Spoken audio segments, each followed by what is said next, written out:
Go. Go. Hola y bienvenidos a Deuce's Wild Daily Hustle, bringing the rain with former American League Most Valuable Player Josh Donaldson. Josh, we're live not only on No Filter Network, but we're live on Instagram as well. It's the first time we've ever fucking done this, and I figured you'd be the right guy to do it with.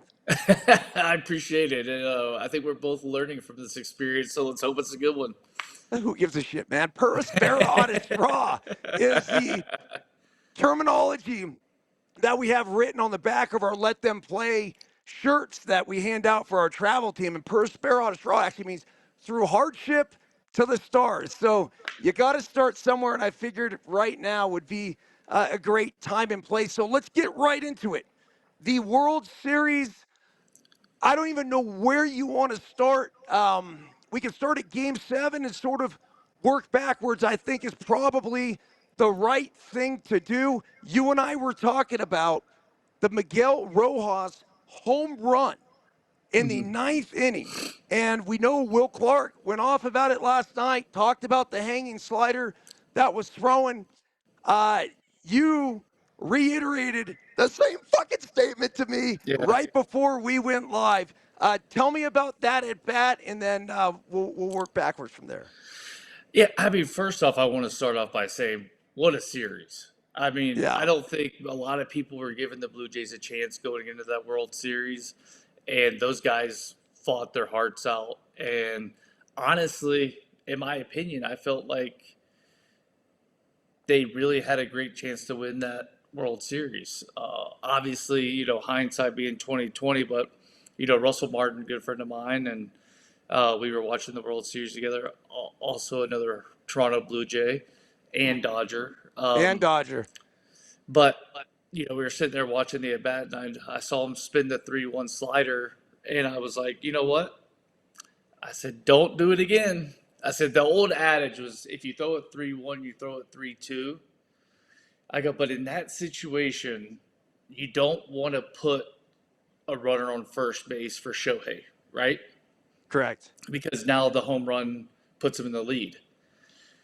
I go, so as a pitcher, I got to imagine his mindset is I got to throw this slider for a strike. Yep. Anytime you start going as a pitcher, I got to throw this for a strike in a contact situation. I was just like, don't speed his bat up. Because speeding his bat up is the only way that he was going to do damage right there, in my opinion. I think at best with the heater, he hits a single the other way, and you live with that. Yeah. But you can't let him leave the ballpark there, obviously. And obviously, I know Hoffman would probably he'd probably do a lot of things right now to get that pitch back. But sometimes, that's the whole part of the game where it starts speeding up and you're not probably thinking as clearly as you should. And you're trying to trust what's being put down or not put down, but, push the button. And at that time, it didn't work out. So it was tough to watch. I'll say that. Yeah, it was really tough to watch. As a matter of fact, I was out in Houston and I was coaching the California All-State team. And our boys were out playing on the field. And of course, our team was from California. And so we have a lot of Southern California kids on our team. And so all their parents were sitting there and they were watching it in the stands. And so, I mean, obviously, I was in the stands with them watching Right. the game as well. And I saw it and my heart sank. And I didn't think about the slider. I just didn't think about it. There was chaos going, right? Like I'm in the Yeah, middle of yeah, yeah. coaching a fucking game. Yeah. I'm watching this game on TV just for the historical significance, and well, partly it's my fucking job. And when he hits it, the first thought in my mind was, how the fuck did that happen? Mm-hmm. How did Miguel Rojas, who hasn't had a hit in a month, and this is way before our dude Joe said this on the broadcast. Mm-hmm. In my mind, I saw him taking at bat the night before, and there was like a fastball riding in on him. And he fucking literally was like this the ball almost hit him in the face. I'm like, this guy's got no chance up here right now. And yet, obviously, you look back upon it. Will talked about it last night. You talked about it tonight. Speeding the bat up. What exactly does that mean to our listeners who don't quite understand or maybe aren't as in depth in the baseball world as, of course, we are? Yeah, I mean, speed the bat up is he's having a tough time getting the barrel out in front on the heater. And so when you throw a hanging off speed pitch right there, it's naturally going to let the bat get a little bit further out front because he's going to be more out in front because he, in that situation, he was looking for a fastball. And so when you're looking for fastball and you're getting beat on it, now when the hanging slider comes, it allows the bat to get out in front of you, and that's where the damage happens. But I gotta tip my hat to Rojas too. I mean, Yes. I've been in his spot before too, where it's like I hadn't had to hit a homer off of a like I guarantee the last thing he was thinking was homer right there, but he was up there competing his tail off, and he got what we would call as a hitter, he got a mistake, and he took advantage of that. He put himself in a great position to have success there, and you know it's still not easy, whether it's a hanging slider or not. You hadn't had a hit in a month, and all the things that you're going, your games on the line. Like, those are the spots that, as a kid, that we all dreamed of. And for him to keep his emotions in check at that time and play the game to win, which it looks like that he was trying to do. I mean, just try to get a bat on the ball because he'd been scuffling. And as we talked in the Vlad about a few games earlier, like a barrel is dangerous, especially in the postseason because of all the adrenaline that's going. So here you have Rojas, who obviously, goes out there and hits his home run. But the play that was ultimately made in the bottom half of that inning, once again, there's a lot of talk about the lead off of third base, and we'll go over this in a second.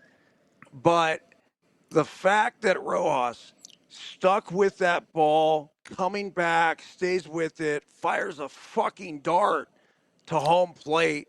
After kind of slipping, too. Yeah, and give Will Smith a lot of credit.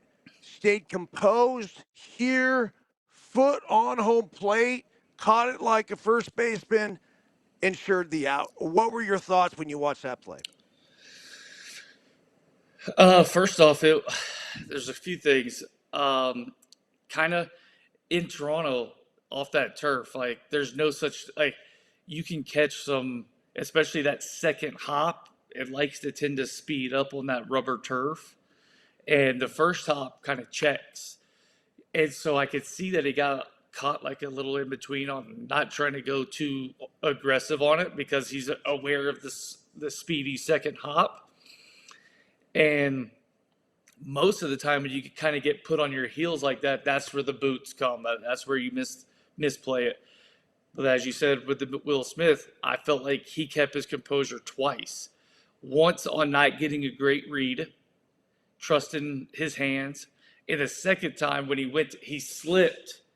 It still didn't panic and throw. Like he kind of reset a little bit and was able to get the throw off and make a strong throw.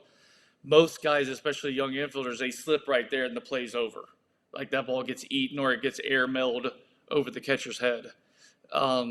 So defense is his strength of his game, and it showed right there. And I think even in Game 6 on the double play that happened from the outfield, the throw from Kiké, that he picked that in-between hop on a scud missile from Kiké, like two plays that he made right there that helped the Dodgers win the game. Yeah. They were huge. That's funny because obviously you know exactly what that Toronto turf is like. So you're saying that there's an extra boom on the second hop. On the second one, the first one likes to like dig in, right? And then once it kind of gets back going and it hits that turf the second time, it likes to shoot. Is what we would call. Okay, so that play is made at home. I don't think there was a ton talked about, at least in the broadcast. I wasn't listening to the broadcast. I Mm. was just watching about Kiner Falefa's lead at third base. And it wasn't Mhm. until I got home later that night and I rewatched the play and they had an aerial view of it. And I was like, oh, fuck, what happened? And I lost my shit. And as somebody who is obsessed with Base running. leads and Mhm. jumps and base running, it's just my thing. And I saw this, I couldn't believe how short of a lead Connor Falafa had at third base. When you went back and saw that, what were your thoughts? I think there was three things to factor into this play. First off, I think the Blue Jays in the back of their head, they go, we don't want to lose this game on a double play again. They just had it happen to them the night True. before. And so they're like, let's be a little bit more cautious to where, you know, it's easy to sit here and say hindsight 2020, the guy hits balls on the ground. Let's get aggressive. But here's the thing that I've heard. The first argument that I hear all the time is that he didn't want to get doubled up. Then they're showing the spray charts of Varsho hasn't hit a line drive to the left side of the infield all year. Okay, to me, that's not the biggest thing. Because as a third baseman that loved to back pick, like if that guy, especially in that moment right there, like I'm looking for an out Yeah, of at third base. So if he's course. getting to get super aggressive, it would be so easy for Will to just call a fastball away, boom, here comes, now you're back picked. Yeah, Like nobody's talking about it that there was a left-handed hitter up and that you can't get too aggressive. My whole thought when I was running the bases, and I'd like to hear yours as well, is I wanted to make sure that I could get as aggressive a secondary as I wanted, but my foot needed a hit when contact was going to be made. So either like I keep rolling, hmm or once it stopped, I got to make sure that my first two steps, my cue at third base was always looking at the runner. If his first two steps were aggressive back to third after he hit, then I didn't do anything. yeah, But if he just like hopped, hop, boom, and like was leaning towards home plate sure. and never did it, now I'm saying let's go. Here comes the back pick. Yep. All right. So to further expand on that, the way I was taught was get as much of a lead as a third baseman is Mm-hmm. giving us. So if the third baseman is 10 feet off the base, then you as a base runner is going to be 10 feet off the base. If he is 20 feet off the base, you're going to be 20 feet off the base. And as the base runner, what you're going to do is look directly back at where the fucking third baseman. I'm not even looking at the pitcher. I'm looking at the third baseman, third baseman, third baseman. Okay, cool. The pitcher's about to pitch. My eyes go here. I'm not taking any more of a secondary. I'm taking Mm-hmm. one step like this. My foot's in the air as the ball's crossing home plate. Mm-hmm. And as soon as it hits the catcher's glove, I'm like this. Boom, boom. First two steps hard back. Mm-hmm. Mm-hmm. Make sense? It does. But on the flip side of that, and this is how I would be a little bit savvy at third base, knowing that rule, is I would get 20 feet off third base, off the line, let you get 20 feet off third base, and I would pay attention to you the first one or two pitches to see if your eyes are leaving me at all. And as soon as I knew when your eyes left me, that's when I was gone. And now at 20 feet, if you're, in my opinion, now you might have still been able to make it back because you're a fast runner. Some guys, that are average like myself, running base, if I got caught 20 feet off and I wasn't there, and if it was a modified pitch out, is what we would call when I was catching, Sure. that's what I would do. A modified pitch out, not where we're throwing it out here, but it's off the plate, boom, 20 Yeah. feet, you're gone. Like, you're a Okay, dead duck. wait, hold on a second. 20 feet. Sure, I'm gone. But guess what? That fucking third baseman was not beating me back to the bag. Your ball might be beating back to the bag, but that third baseman wasn't beating me. And so long as he wasn't beating me, he wasn't going to be able to catch it, wasn't going to be able to play tag. So in that case, you're throwing the ball in the fucking left field. That's why my obsession was with the third baseman. I didn't give a shit about you. Right. And Well, that's you also cared why. about me as a third baseman, not the catcher. Exactly. It's funny because you were talking about catching mode, and so all of a sudden it was like Josh Donaldson, the freaking young up and coming catch. Did you catch at Auburn, by the way? I did. I caught my sophomore and junior year, and I had some games in the big leagues as a catcher too. Coming up with the Oakland A's, what was that like? In the minor leagues, it was great because you knew you had a chance to at some point, like there was an end game of you making it to the big leagues, right? Yeah. When I got drafted by the Cubs, you're sitting there looking, you're like, well, that guy's got an 8-year contract. That guy's got this, you're like, probably not going to be here, Was Keith Lippman still there when you were there? Oh, I love Lip. Lip like had a huge part in my career, and mine as well. We had a many talks together, and not just in season, it was off season. And the coolest thing about Lip was that you could tell that he genuinely cared about every guy. Yeah. You know what I mean? Oh, fuck yeah, man. There's so many people from that A's organization that had an impact on my life, not just then when I was with the A's, but well beyond. It was Keith Lippman being one of the main guys, Bob Guerin being another one who happens to be the bench coach. He was my first manager. Bob was in the big leagues. Yep.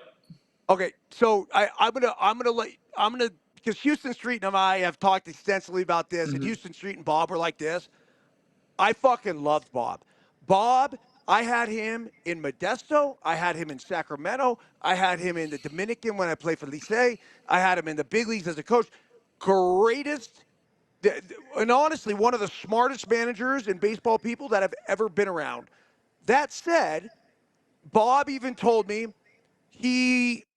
when he managed with the A's, he managed out of character. And he felt like he wasn't really truly himself. Billy told him to be more Bill Belichick-like, which was kind of weird because Bob's anything but Bill Belichick. See, I don't know anything else but that version of him, unfortunately, like from like a coaching standpoint. Yeah, but my experience with him was amazing. The other guy was Ron Plaza, and he's the one who taught me the third base thing where it's like you got this far off, he got this far off, he comes back, you come back. And I remember doing it for the first time. And I'm like, I'm fucking like 45 feet away, like I'm almost halfway down the line. He's like fucking Marlboro Reds hanging out his mouth, smoke blowing my face. Bernsey, I don't give a fuck. Get off the bag. And I'm like, all right, man. You got it.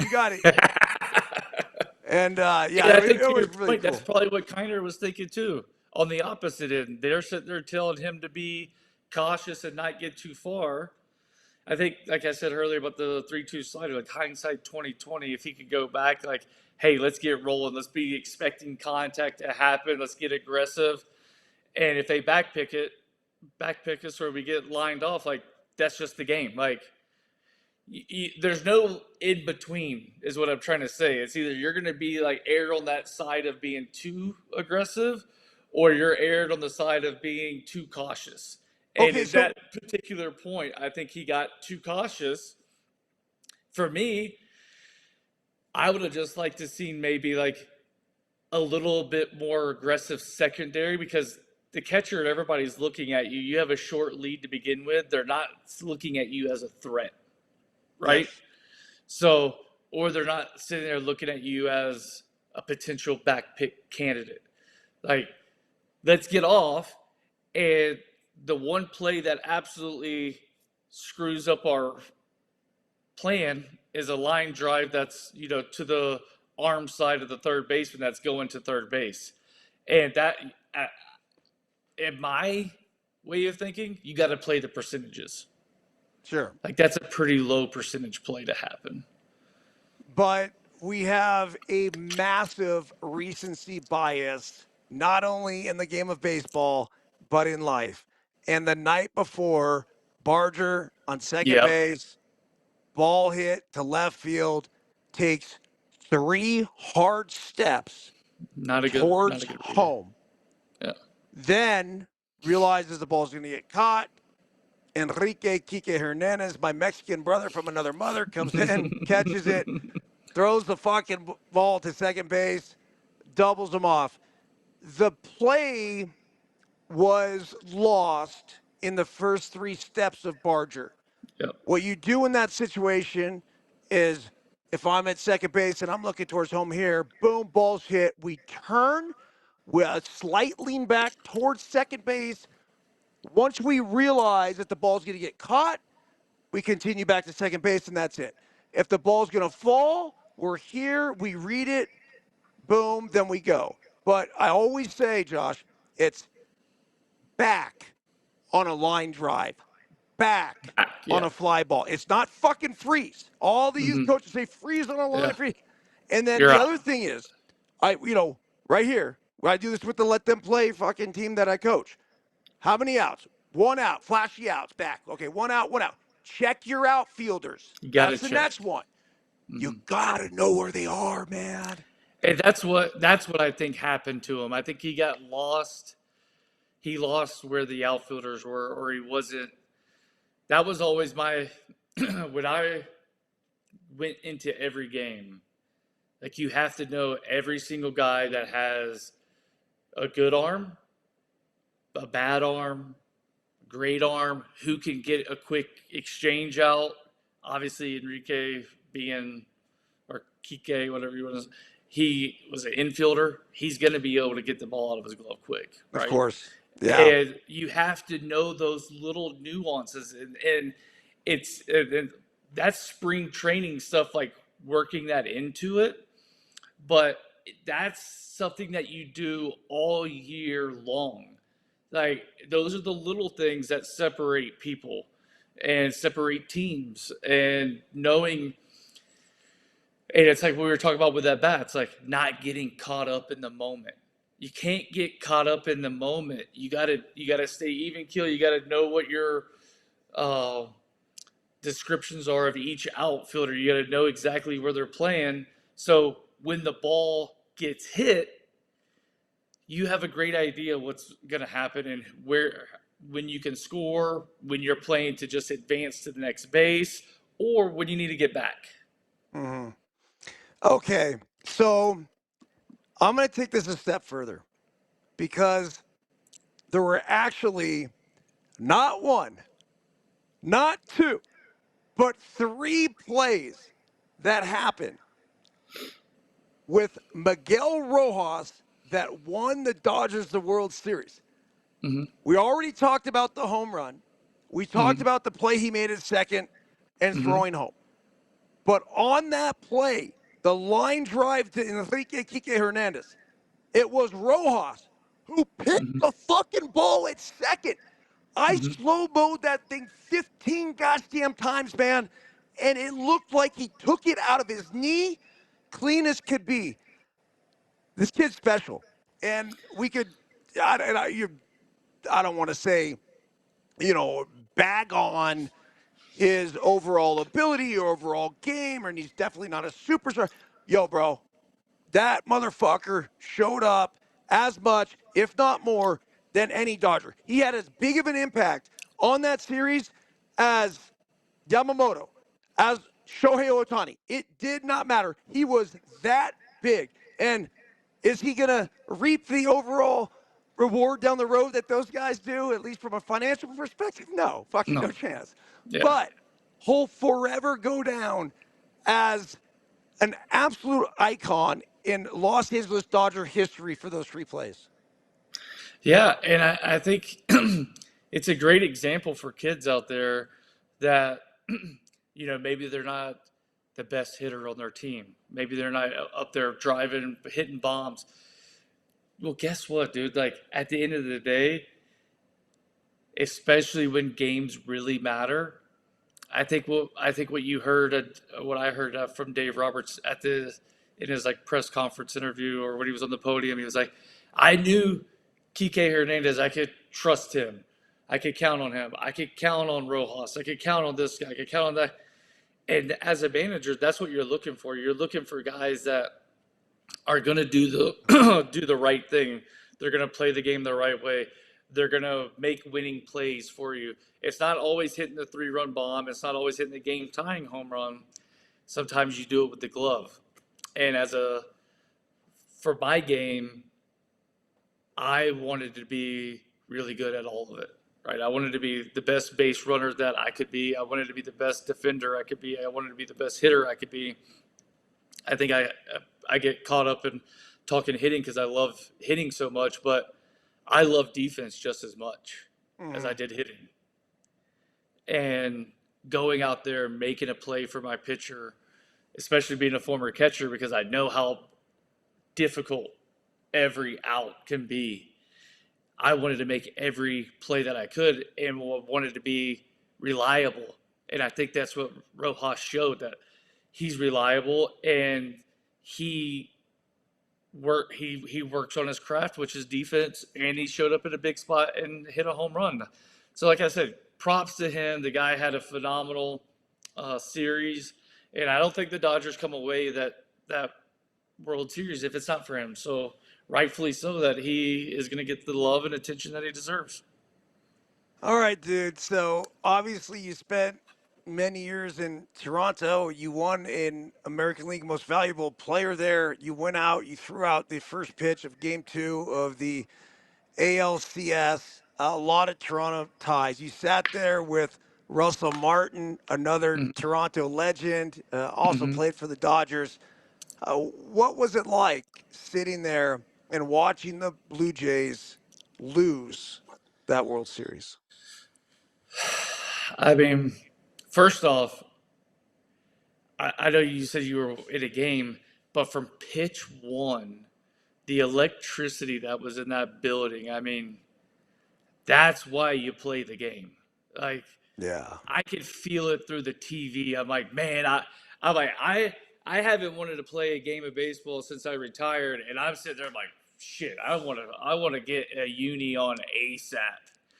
Like that's what I was like. I want to get in the box and feel that one more time, And but yeah, to watch them lose, it was tough. It was difficult, but also I was so proud of those guys because Yeah. they battled. Like Yeah. they didn't, in my opinion, like hand it to the Dodgers. Like the Dodgers just took it away from them. And at the end of the day, like I think that's what was so heart wrenching. They were one pitch away from possibly us talking about the Blue Jays as World Series champs. And I know that's gut wrenching, and I know for a lot of those guys on there, that's going to be some motivation to get even better.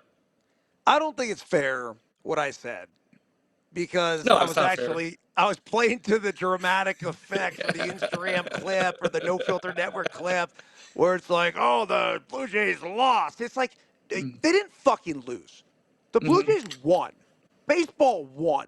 Yeah, That for sure. was incredible for everybody. And I even told someone right after the game, I'm like, look, when I think back upon this World Series, this is going to be one of the ones where it's like, wait, hold on a second. Did the Blue Jays win or did the Dodgers win? I remember it going game 7. And I remember the play at home plate that happened that Rojas was able to make. And I remember the Rojas hanging slider home run. And Will Smith hit a home run in there. But did Will Smith hit it first or was it Rojas or, Mm-hmm. what exactly happened? And then one of the plays, though, that I think will stick with me was in center field. And Enrique Kiké Hernandez was in left field. The ball's hit. He turns and runs. And I know this feeling Oh yeah. because I did it plenty of times before. But it was like this. Ready? He goes like, here a couple this way. And then like, oh, fuck. I got to go Yep. back. So then he starts running back. And now he's made the catch, which would have been not routine, but would have been a difficult catch at the wall by doing this. Ready? Whew. You open Oh up, yeah, you keep yeah, it in front of you, you come, you got it, no problem. Well, he cut it like this. He goes back, and I'm watching this live too. And I'm like, he's fucked. yeah.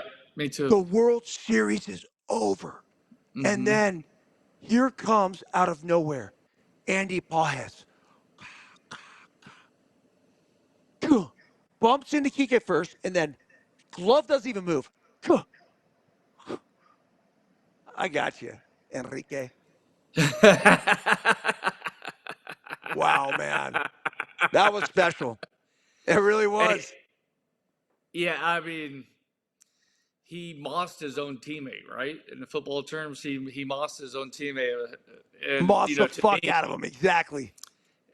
to me, it was like he could see that Kiké probably was not in a good position right there, and he goes, once he saw what we saw, he goes, "This is my ball," and he didn't Yeah. care if Kiké was there or not, and I'm surprised he held on to it. Like you said, he stuck it. I thought for sure ball was about to go flying, and he held on to it. And another His great glove play. didn't move, so he didn't catch the ball until after contact. And so there was contact first, but Mm-hmm. with the contact, I was just shocked that the glove, it was like boom, contact, and this thing's still right there. Yeah, hell of a play, and that's your center fielder's the captain out there, and if he feels he's got to play on it, you got to go make it. Okay, I got a massive question for you because I saw a debate on this yesterday, Okay. and it was about Ernie Clement and it was about Barger. And both of those guys had been absolutely raking pretty much the entire postseason. Mm-hmm.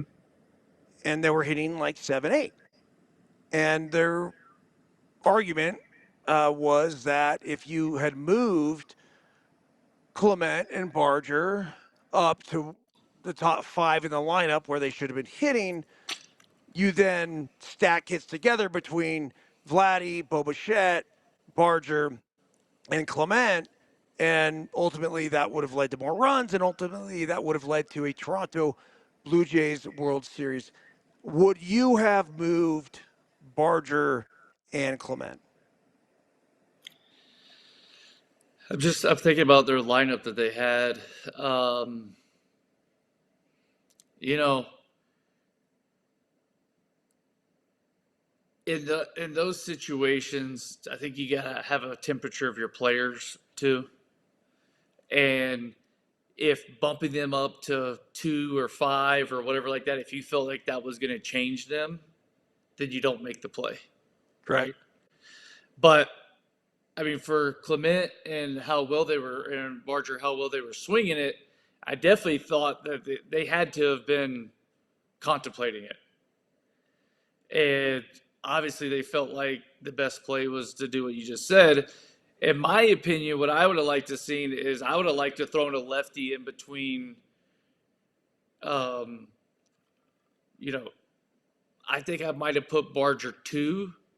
I Yeah. actually, when I was looking at the lineup, I liked when they went to LA, and I think when Springer went down, when they put Vladdy in the 2 hole, I would have liked to seen Vladdy hit 2, Barger 3, Bichette 4 to split the righties up a little bit, and then Correct. you could have, um, you know, Clement is that interesting guy because Bichette's in the lineup. If you have him hitting close to Bichette at that time, if Bichette gets on base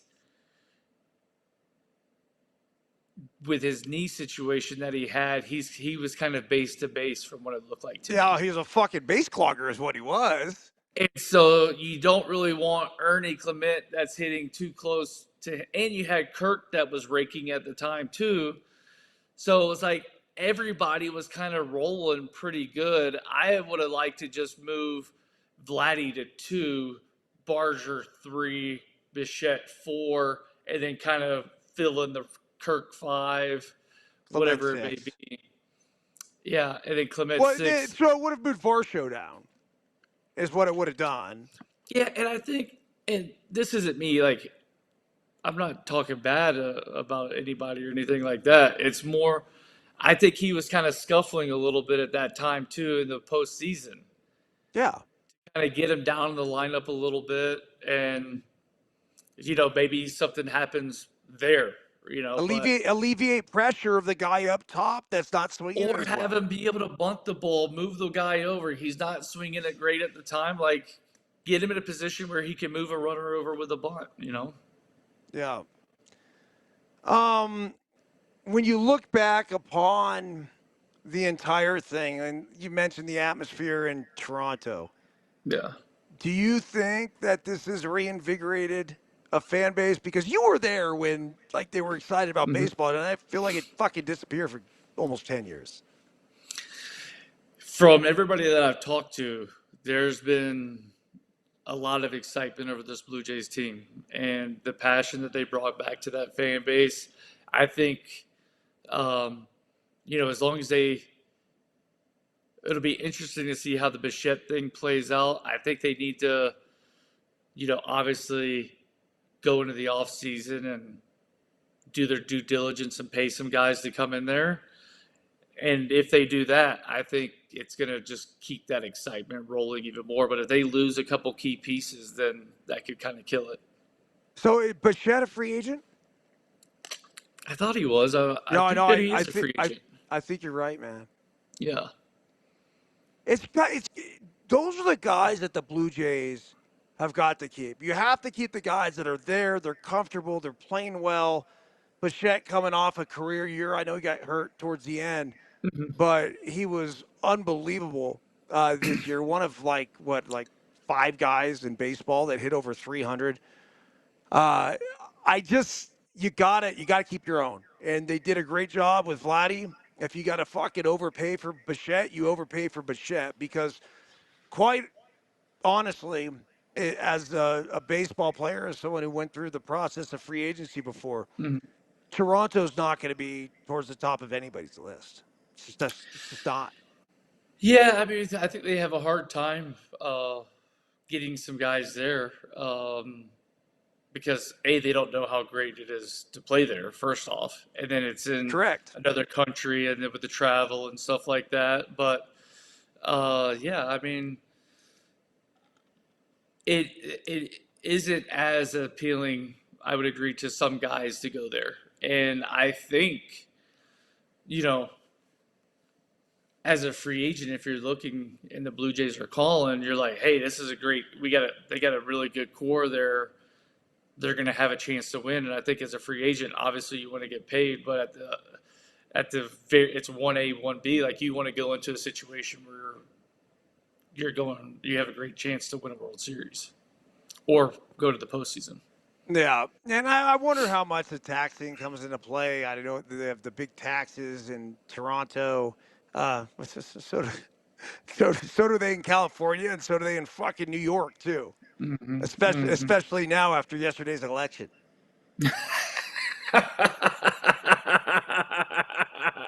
I mean, socialism in the United States of America, or at least in New York City, is alive and well. Yeah, Fuck. it's Yeah, we don't have to go down that path. yeah. All right. So, is there anything else from the series, and when you look back upon it, what are you going to remember? What are you going to think about? What are the key things that will stick with you and be like, man, that was cool? I mean, I think the first thing that sticks out over a lot of things is how dominant Yamamoto was. Oh, yeah. I mean, in the balls, this guy came back to pitch 3 innings in Game 7, and still have command, still have velo, still have feel for pitches. I was just like, that's some little league crap right there. Literally, it's funny. Yeah, It's like there's memes going yeah, around why is everyone making a big deal out of this? That's 12U baseball every fucking weekend. yeah, It's yeah. sad, but it's true. Yeah, I mean, he was absolutely dominant. I think I'll remember that. I think I'll remember. Uh, I mean, there were some great defensive plays. I think obviously we've talked about it. There was some, and I mean, had some mistakes too on the base pass. Plenty. I think what made it great is neither team really played perfect. Um, and dare I say, did the starting pitcher come back in the postseason this year for the Yeah. first time in how many years? Has a team relied on starting pitching? I think the Dodgers hated their bullpen so much that they finally got forced into saying, like, we're going to ride or die with our starters. And very much an old school type of way about going about it. I've hated over the course of the last 20 years how it's been Johnny bullpen every game. I'm like, these are supposed to be the top two teams. You mean they can't funnel out two or three starting pitchers? It's been terrible to watch. It's been terrible to play in my opinion, the starting pitching. And then finally this year, it was like, damn, somebody finally said, hey, we got our guns as our starting pitching. Let's use them. We're paying these guys 20, 30, 40 million to go throw 3 innings and then they're done and they get a standing ovation. Like, I was happy to see, for a change, guys go 5+ innings. Like, because now you can get into it, like, damn, like this guy's pitching his balls off. He's not throwing, he's out there in his moment. I talked to Smoltz a lot. He's like, hey, he's having his moment right there. And these guys get it taken away from him. Sure. Because the manager's like, oh, no, third time through the lineup, he stinks. What? He's dealing right now. Yeah. Let him do it. And they did that. And I was happy. Like, I was just as excited about that as I was about the other things I was talking about. Yeah, you got to have a feel for the game. And if a guy's out there I and he's think that's dominating, lost. I think it's lost in the game. And totally agree. I think it's just something that managers these days, and I'm not talking about these two specific managers, I'm talking about across the league. They get to play the card, well, the analytics say this. Well, as a player and as now somebody who watches the game, I'm like, dude, use your eyeballs and it's going to tell you, or use your ears. Like, the bats are going to tell you if he's done. You're right. And Because if there's a bunch of barrel pops, then Yeah. it's probably a good It's time. sign saying, yeah, we're getting towards the end of our rope. But if we're getting fucking torpedo bats split in half and we're getting a little extra ride, there are guys, you know this, and Verlander for a long time has been one of them, that the longer he goes, the more he settles down. Oh But my the God. issue is how many more of those guys are we going to see, because they'll never get the fucking opportunity, dude. Well, maybe now teams start looking at it and they go, okay, they had success, because this all started back from the Tampa when they were blowing 40 guys UCLs a year by, hey, go throw 95 straight sliders and let's see how it works out for you. Well, I'm gonna tell you how it works out for you. It's gonna be under a knife, buddy. And they find these guys because they have no other choice in the matter. But I was reinvigorated for the fact that we actually saw some good starting pitching and we saw some managers that were willing to let them go. Like, hey, if we're gonna win, you're gonna have a big part of that. If we're gonna lose, you're gonna have a part of that. That's why you get paid $40 million. You only make 35 starts a year, maybe. Like, come on. Josh, the reality of the situation has been and always will be that a reliever is a failed starter. Yep.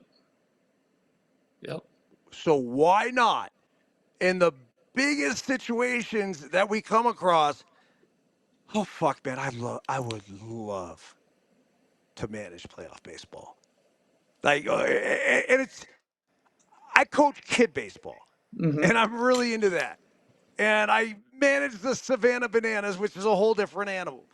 And I was really into that. But when I watch, and I'll watch a 162 game season, and in my mind, trust me, I'm not like, man, I wish I was managing out there to get going through the grind and this, that, whatever. But when I watch the postseason, and every little fucking detail Mm-hmm. matters, Mm-hmm. and there's this, and there's this, and there's this, and it comes to the lead. Honestly, like I would have just been communicating with my third base coach. Yo, we need more. Get more. Get more. And ultimately that costs them. But when it comes to, and the biggest impact that a manager has, and you could agree or disagree, is decisions on pitching and No who doubt. comes in when. And that's where I think their impact is made. And in the postseason, there's not these restrictions where I'm trying to play the long game where I'm not going to put this guy in because this guy needs this amount of rest and this and that. It's just like, no, you have all of these fucking cards available to you. Go play them. And I think that, Dave Roberts obviously did that really well. And we got to give him and, of course, Bob Guerin, who's his bench coach, a lot of credit for lining up that Dodgers staff to be able to pull And it off. Andrew Friedman, who was out there buying them. Yeah. So you got to Yeah. give the Dodgers. I mean, they went and paid to have those guys. And at the end of the day, like, I was happy to see Dave Roberts actually commit to a starting pitcher for once in the postseason. I felt like that's kind of been his bugaboo, in my opinion, from watching from outsiders. Just like he has a really quick trigger, and he didn't play it. He trusted his guys, and they got a World Series because of it. So you're a Toronto Blue Jay, Mm-hmm. and you look across the aisle, Mm-hmm. and you see Shohei Ohtani. You see Mookie Betts. You see Freddie Freeman. You see Will Smith. You see Yamamoto. You see Enrique Kiké Hernandez, my Mexican brother from another mother. And you see Teoscar Hernandez. Former Blue Jay. You see Tommy Edman. Is this the most likable, hateable team in the history of baseball?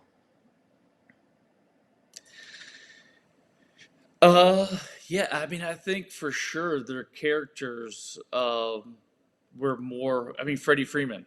I mean, just Clayton Kershaw, just like genuinely like nice guys. Right? It's yeah, I can see what you're saying. And at the same time, a lot of fan bases probably don't like him because they have a loaded lineup. Like you go look at, they have a loaded roster. Like you just go out there and it's borderline all-star team what they have. Sure. So yeah, I think that's probably where a lot of them get the hate, and plus they were really good, so people don't like the fact that they're beating up on their teams. But yeah, I would say that they're super nice team. Like they were like a very bunch of nice guys.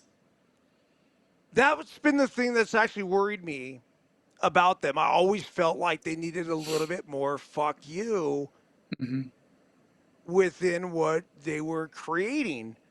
And they certainly don't have that guy. It's not Shohei. It's not Freddie. It's not Tommy Edman. It's not Mookie. But there has to be that edge. I don't know. A lot of people. So my wife, Josh, grew up a San Diego Padres fan. She actually was a pod squad member, and that's where I met her. I met her on the field, Oh, cool. and oh yeah, bro, trust me, I was committed to getting those digis, and I was just like, laser focused.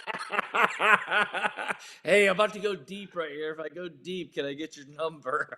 Oh fuck yeah, man! I was all in. I saw her the first day. I'm like, that's my wife.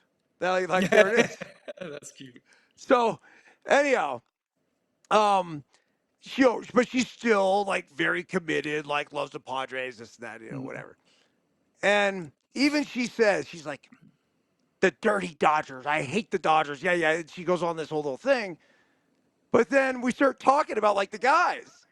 And I remind her too, because she knows Bob really well. And she was in the Dominican with me, and obviously she went through the minor leagues. And it was funny because I met her in the big leagues when she was working as a pod squad member. And then I got sent down the next day. And so I got her number, and I'm like, well, this is going to be really interesting. We'll see how committed she is, right? Because of course I get sent down. And she came to visit me in Sacramento. And that's when I'm like, all right, yeah, she's a good one. So but she was saying, she's like, I really want to hate this team. She goes, but I don't hate the players. And she goes, I love Bob. Like her and Bob have always been super tight. She still keeps in touch with Pam, who's Bob's wife.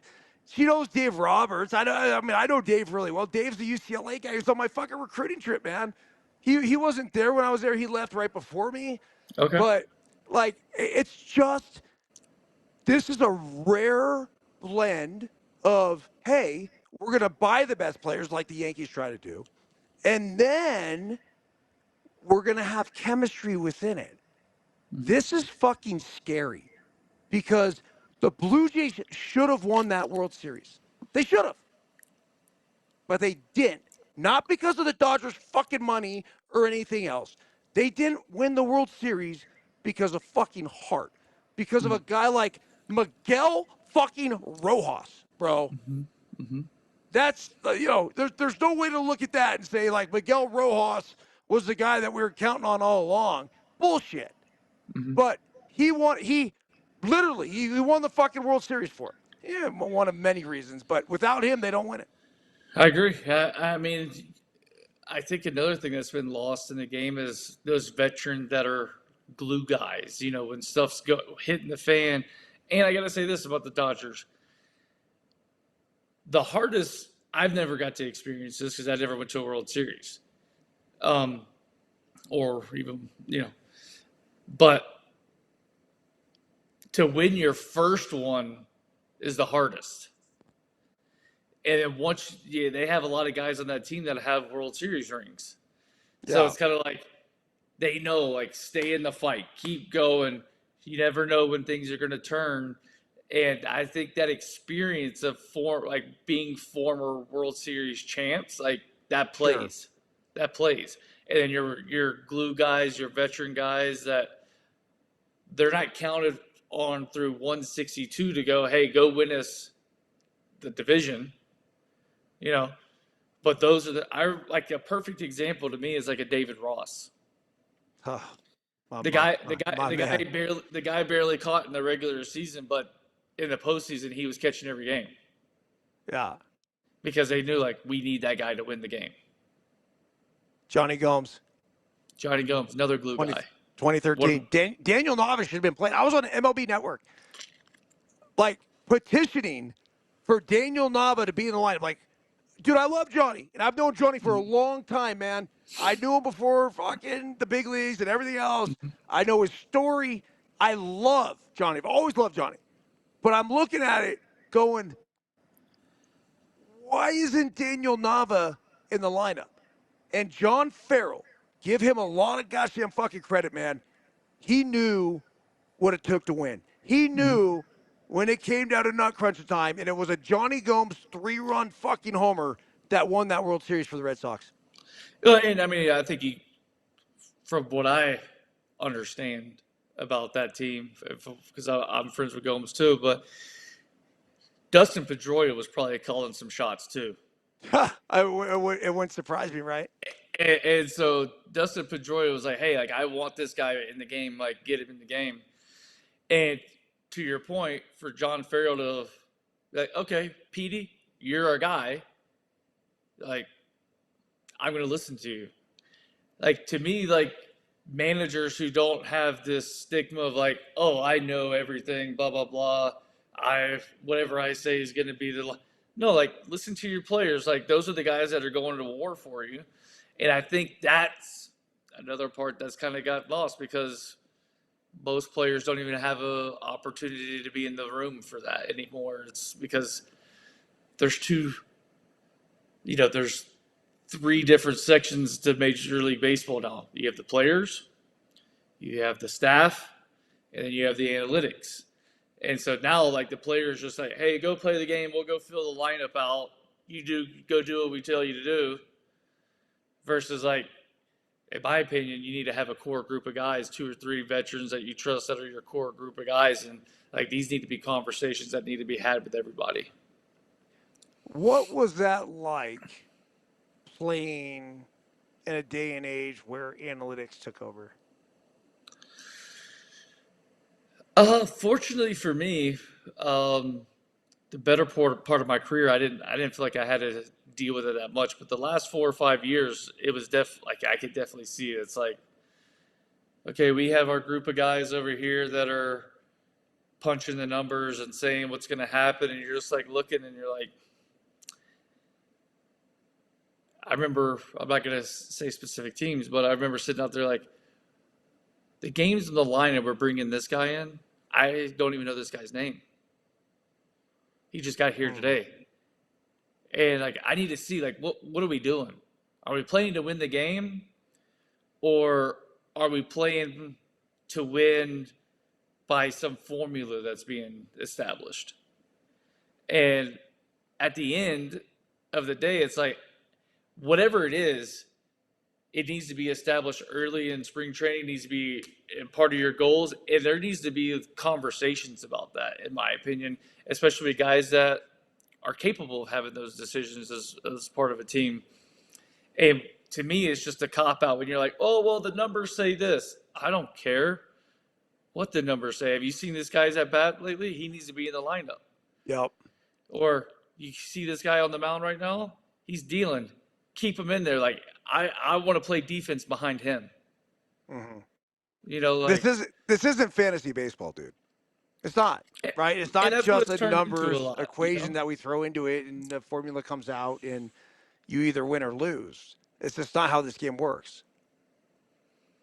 Yeah, I remember one of my all-time favorite conversations was with Bob Melvin. And this is when I was a young Love guy. Bob.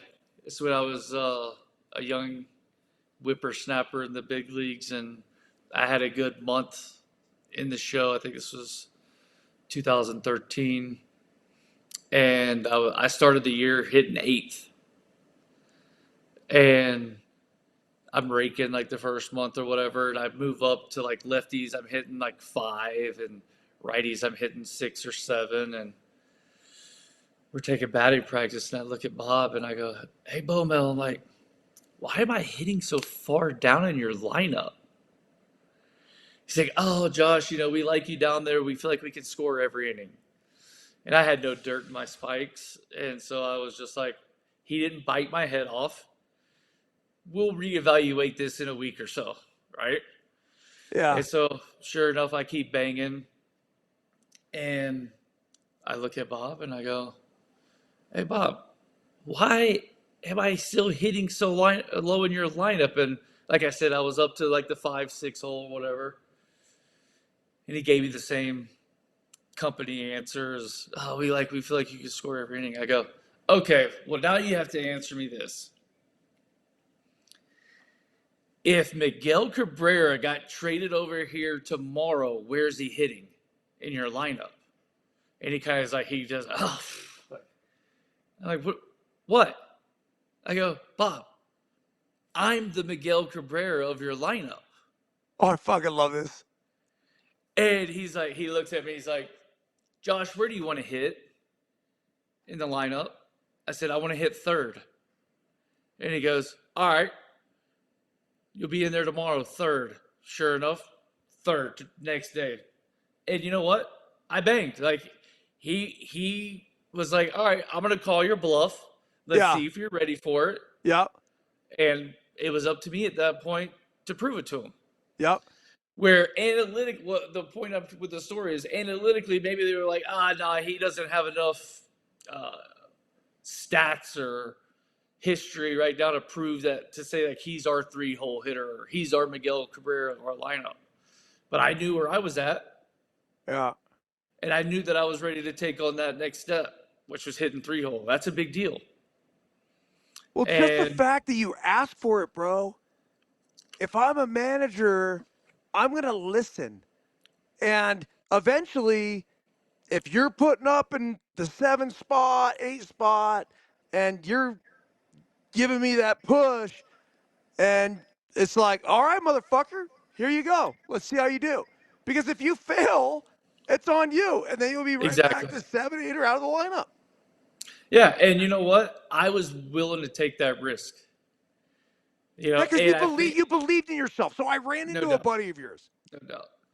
Jay Osborne. Is that Yep, right? that's him. Yep, that's him. All right. So his kid was playing for the Louisiana All-State team. And Jay was a roommate of yours at Auburn. And Jay immediately came up to me. He's like, yo, bro, Jay Osborne. I was roommates with Donaldson at Auburn. Yeah. And he goes, man, that motherfucker's crazy. And I go, dude, that's why I love him. And so he then proceeds We're to cut tell from the me, same cloth. yeah, a little bit, yeah.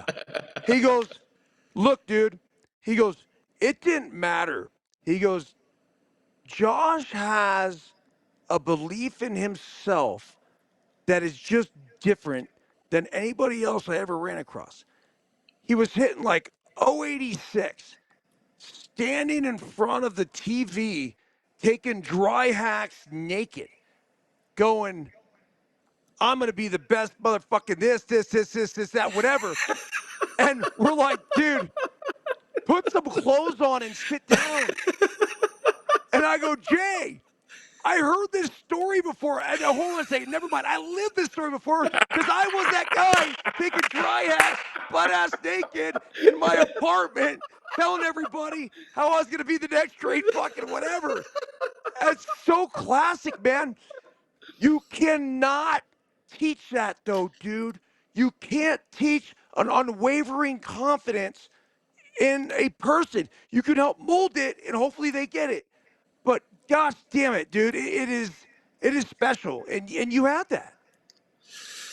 Yeah, I mean, I definitely, for the most part, the majority of my career, my life, I've had that confidence, but that doesn't go without saying. I definitely had doubt at times. Well, you've been humbled. We all get humbled, Yeah, and we all have yeah, doubts. we all get humbled at some point, and at the end of the day,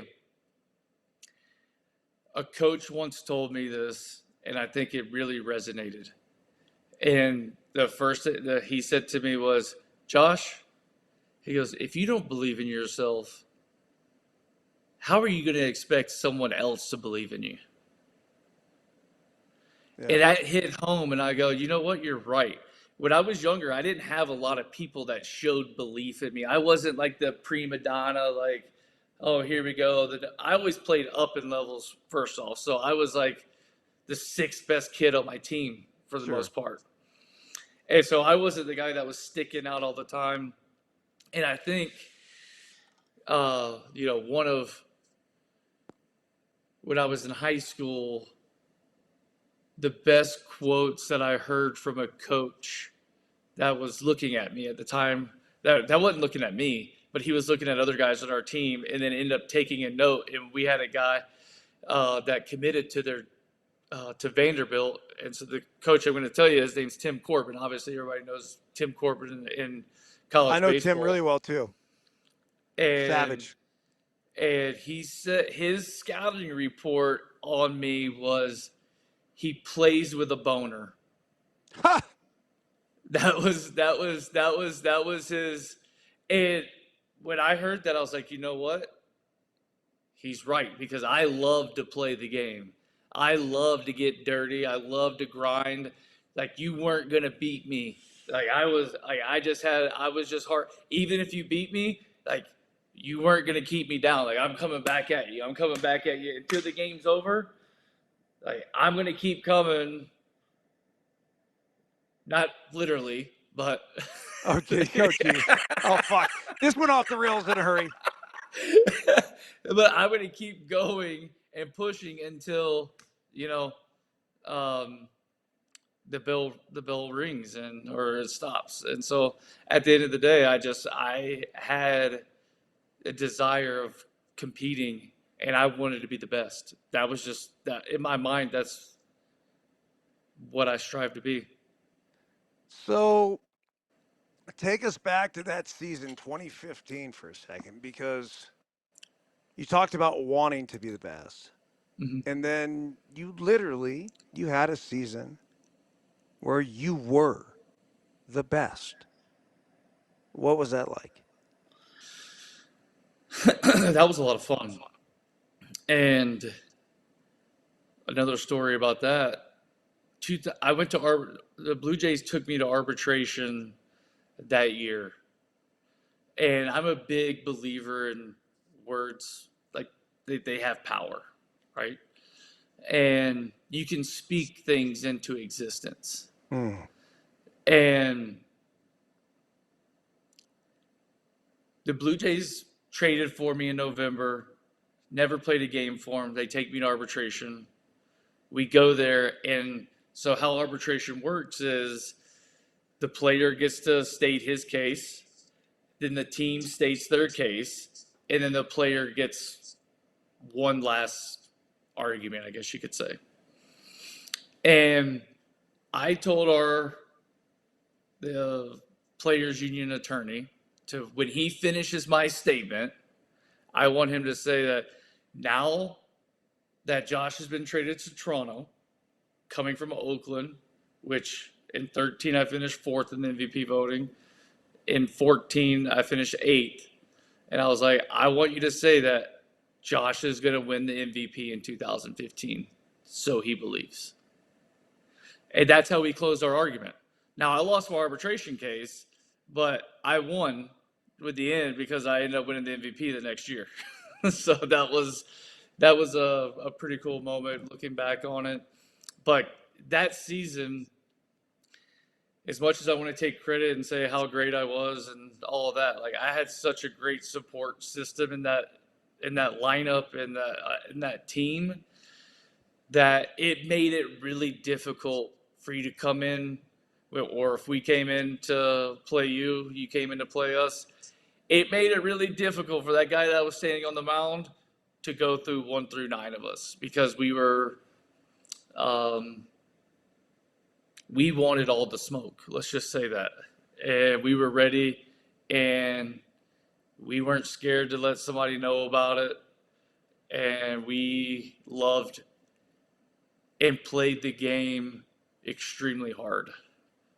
So that was Joey Bats, Jose Bautista, who I Edwin played with. Encarnacion, Russell Martin, Troy Oh, Tulowitzki, fuck, man. Chris Colabello was in there. He had a great year for Yeah, us. I mean, I love Chris Colabello, by the way. I kept running into him at a baseball convention the past couple of years.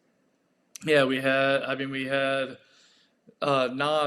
mean, we had Kevin Pillar, Ryan Gomes. That's a championship team, man. I mean, Holy shit, they did a good job putting that thing together. and we traded for David Price. I mean, it was just. I remember, like it was yesterday. I remember when we because I think we were like 54-50 or something like that after the break.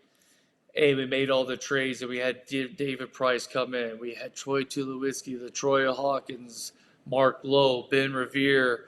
Like we made, and I might be missing a guy or two, but we had these acquisitions. And I'm looking around the clubhouse, and I'm like, we're winning the World Series this year. Yeah. And we didn't, which it still sucks. But the memories that we all created as brothers and teammates and going out there, will stay with me forever. I know that. I played with Lowe in Seattle, too. Great guy. Great slider. Oh, yeah. I mean, did you some icons that, and you and I talked about the Joey Bats story, but I think it's worth revisiting now that we're live on Instagram, by the way. We're also live on No Filter Network. This is where we usually do all of our live broadcasts where you can interact, you communicate. I hit a button. We could bring you guys on live, and then we upload to 17 different platforms under the Deuces Wild I gotta get a podcast. charger. I'll be right back. Yeah, go for it, man. So, I mean, at some point here, I love to bring you guys on. I don't understand the whole Instagram thing, the Instagram live thing. It's just we do so much of the no filter and getting in the groove of doing that and everything else. But tonight, Josh and I were talking about it. We're like, dude, fuck it, man. Let's go live on no filter and live on Instagram as well, just to reach a different audience and then ultimately bring them back. So, anyhow, a couple weeks ago, Josh actually reached out to me and we were talking about hitting. And dude, it's fascinating to me, bro, the hitting knowledge that you have. And it's not only that you have, right? Like you made this your obsession. And we talked about from the old school approach where we're swinging down on a baseball to getting on plane to straight, tilt, rip, whatever. We don't have to go too far into the mechanics of shit right now, but we are, in front of a new audience here on IG from a live perspective. Where are you on today's hitters, and what would you consider the best approach when it comes to trying to get results in today's game? I think overall, you have to be able to cover a multitude of quadrants in the strike zone. And I'm not saying you have to cover them all at one time, but you have to at least show the ability to.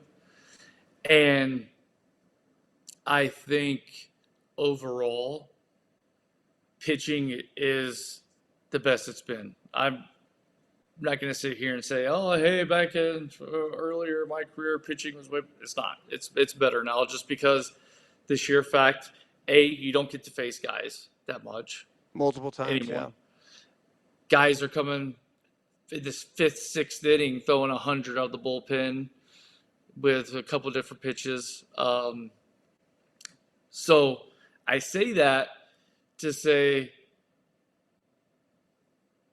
I feel like guys, because they're getting called up to the big leagues so early now, that they're not polished hitters. Like everybody can say, like, oh, you have your Sotos, you have your Trouts, you have, your Acuñas, these guys that get up there early.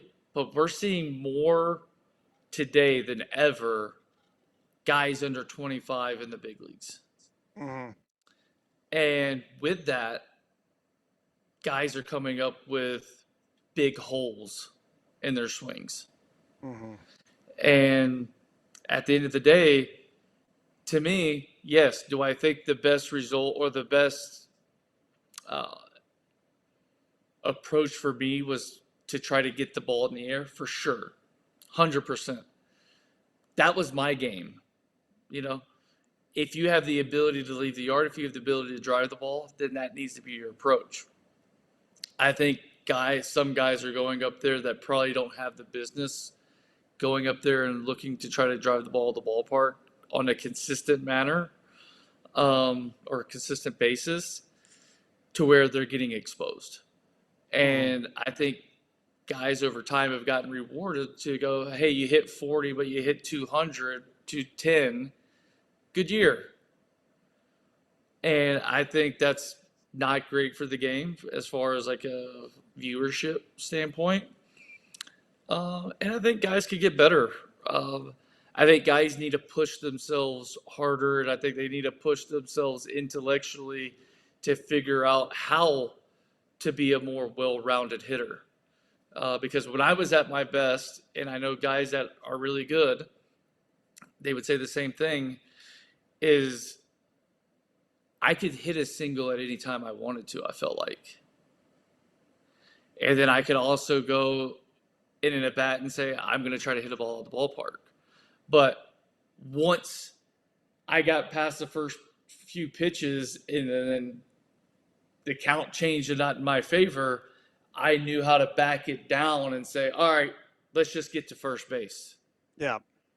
That's my approach. How do I get to first base? Because you win games by scoring runs. In order to score runs, either you hit the ball in the ballpark or you got to get on base. And so once I got into counts that weren't advantageous for me, I backed it down. Unless it was a guy that I felt like I wasn't very threatened against any of his stuff. Mm-hmm. So I think one of the things too, as you see a lot of these guys rush to the big leagues, and we live in a day and age of travel baseball and showcases and not a ton of in-depth coaching going on, is that we're not seeing the complete player. We're seeing somebody that's really good at one thing, that's really talented, that has the ability to fucking hit a ball 120 miles per hour or throw 100. But when it comes to the complete and total baseball player, Josh, is it just me, or is it true that the overall baseball IQ in the big leagues right now, and I think it's pretty evident in the fucking World Series, man, it's just not there. It's not where it used to be.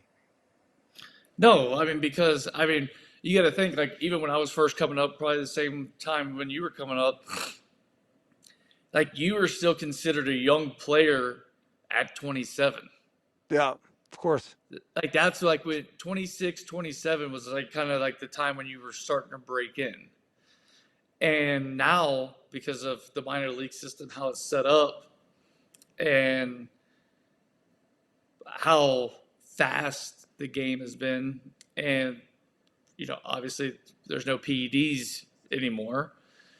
Guys get to the end of their career a little bit quicker than probably what they did in the 90s, early 2000s. So I think from a standpoint, baseball is behind in developing. I think they're, like you were saying, hey, we have this Ferrari out here, but it's not tuned up. Yeah. Like, that thing's just a wild bull and it's ready to go. That's what the minor leagues used to be for, to like, hey, let's get this guy tuned up so when he gets to the big leagues, he's not coming back. Yeah. Now it's kind of like, all right, let's go see what we got. We gave this guy's a first rounder for us. He's had 90 days in the minor leagues. We're going to give him a chance. Mm-hmm. Yeah, I look at that, and it just ultimately turns into sloppy baseball, and it Yep. turns into plays that should be made that aren't made. It turns into a lot of fucking swing and miss. The swing and miss is an issue with me because more than anything, as you mentioned earlier, it's not good for the game. Mm-hmm. How do we get the ball back in play when you got dudes throwing 100? They're trying to elevate. They're trying to take it right. They're trying to counter this, right? The guy's trying to hit the ball in the air with that high fastball. If I'm not mistaken, dude, you fucking raked the high fastball. Yeah. You were Yeah. on that shit. Mm-hmm. Where are we with trying to get that ball back in play, and do you think there's any sort of solution? I think it comes to developing. I think you got to get guys, and you got to develop guys better than what they are. I think there's a lot of stuff out there that's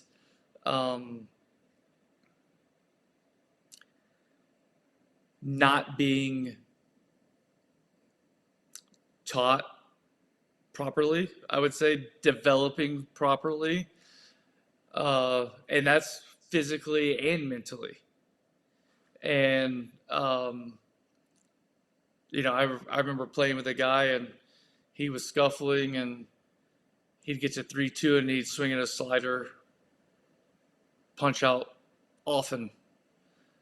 And the team's theory was, hey, let's go get him and hit 100-mile-an-hour fastballs on the field. And I'm like, no, like, what are we doing? I'm I'm like, you're speeding the game up even more for him right now. Like, we got to learn how to slow the game down, Yeah. you know? Yeah. So I was more like, hey, you got to pay attention. 3-2, he's swinging in a slider all the time. How about this? Let's go get on a slider machine and get him to find out where the slider is that he can hit, so he can learn where that thing needs to start for him to pull the trigger versus just 3-2, like we're going up there swinging and missing at a slider every time. Like, this makes no sense to me. He's working on a 100-mile-an-hour fastball, but he's missing the slider, and they're throwing him the slider. They're not throwing him the fastball. What are we doing? What the fuck, man? What are we doing? And this is where I think the feel for the game is lost amongst the numbers. And when you put people in a position of power that haven't been there and haven't done that, Mm-hmm.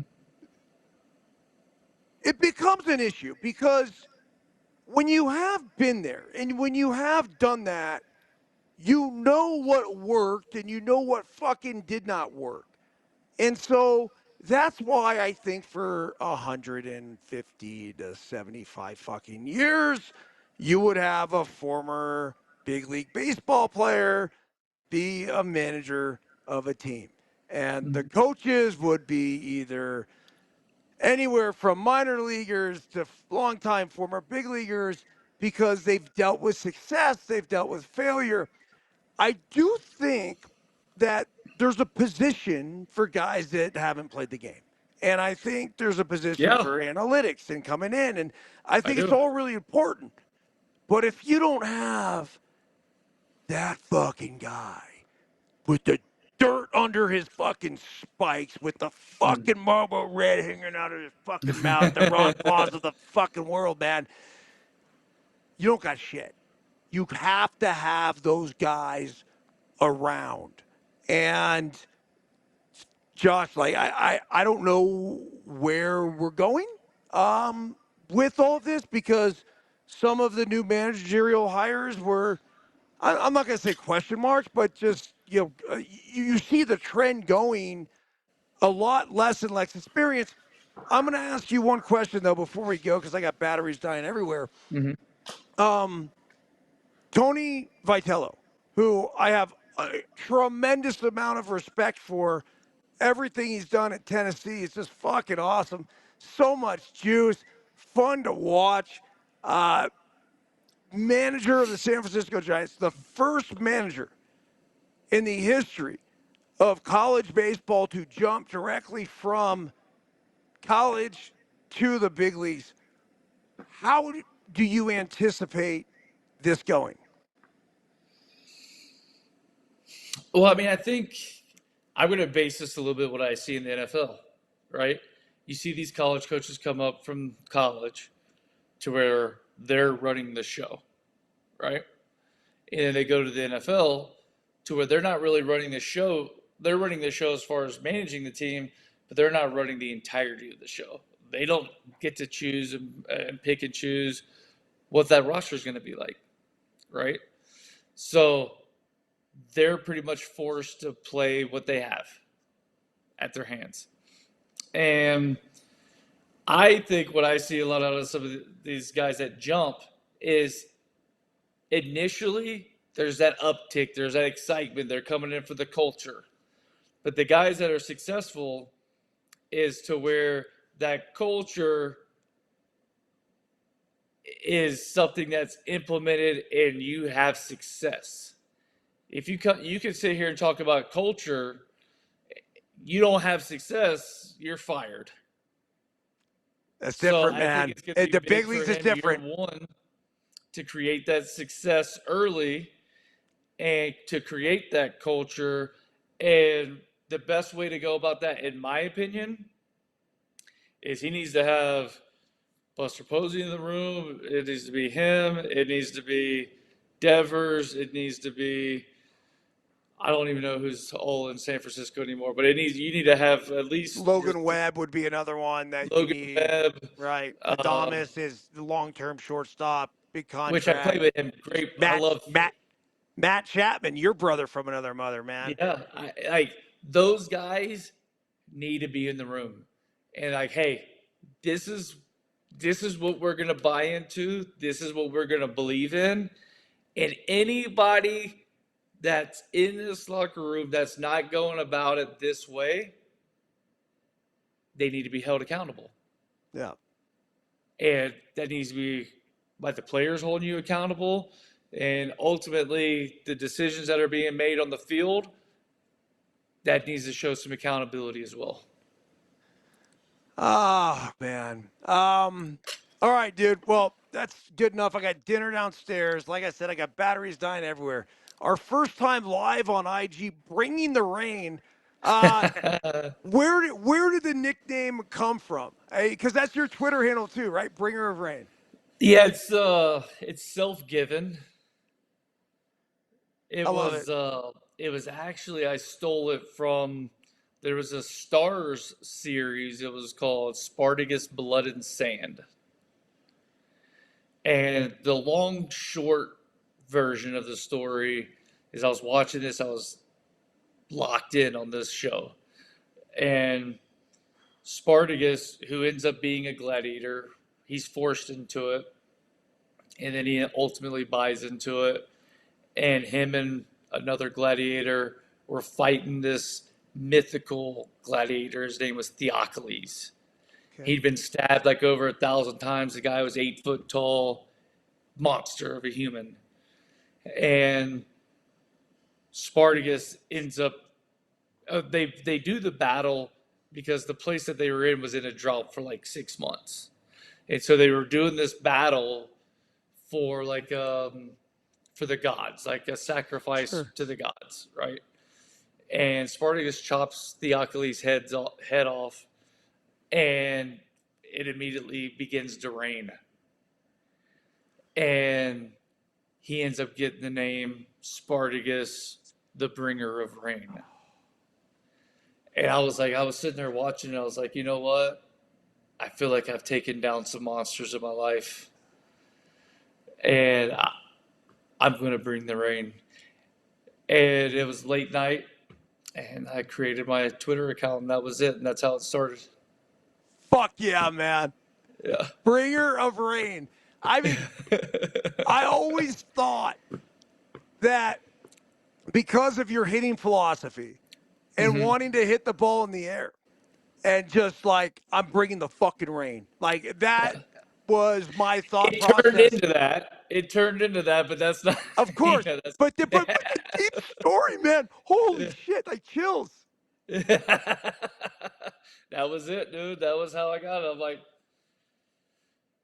I've taken down some Goliaths in my time. So Hey, dude. So, all right. We'll end the broadcast here first on Instagram. Is there anything you want to get out there, finalize on Instagram? So, for all of you guys watching right now, by the way, well, we got a goal here, but just kind of a little personal goal. I want to get this dude doing something regular, and it's, bro, I'd love to have you doing on No Filter Network. You got a lot of knowledge to offer about the game of baseball, specifically about hitting. I mean, it's, the first couple, interviews that we've done have just been so fucking next level when it comes to boom, slot, dropping barrel, fucking here, coming through, getting on plane. Like, I mean, we didn't get into any of the specifics tonight. But, hopefully, no matter what, when we do start this pod, that becomes a regular thing, I think we're bringing the fucking rain, man. we can do it, baby. We can make it rain. we gonna make it rain. We gonna make it rain. All right, everyone on IG, we'll finish this one first. Appreciate you guys joining. Just hit a little thumbs up. We're gonna cut up some clips from this show and hopefully Hopefully those do well. Likes, shares, all that, comments. And by the way, if you have not read the Let Them Play Parenting and Coaching Guide to Youth Sports, make sure you go to ericbyrnes.com there to get that, as well as the Deuces Wild shirt I'm wearing. And this is Flippy. This is a smiling double bird. You can get, it's only $22. I mean, fuck. Break Easy. out the fucking cash. You guys got it. It's not a fuck you to the world. It's a simple get the fuck out of my way, because Bringer, Rain, and I are fucking getting after it and living our lives without critics, without the naysayers. None of that shit matters to us. So appreciate you guys joining. I'll end this one first and then right back to No Filter Network. See ya. And now. All right, so there went that, dude. That was kind of cool, man. I mean, something different. It fucking tripped me out a little bit, though. When you're trying to appease to two different things, I don't know. It's just weird. It is. It is. I was just trying to lock in here, and That was perfect. That was perfect, because now we got the no filter clip lock-ins. You locked in the right spot. Yeah, yeah. All right, man.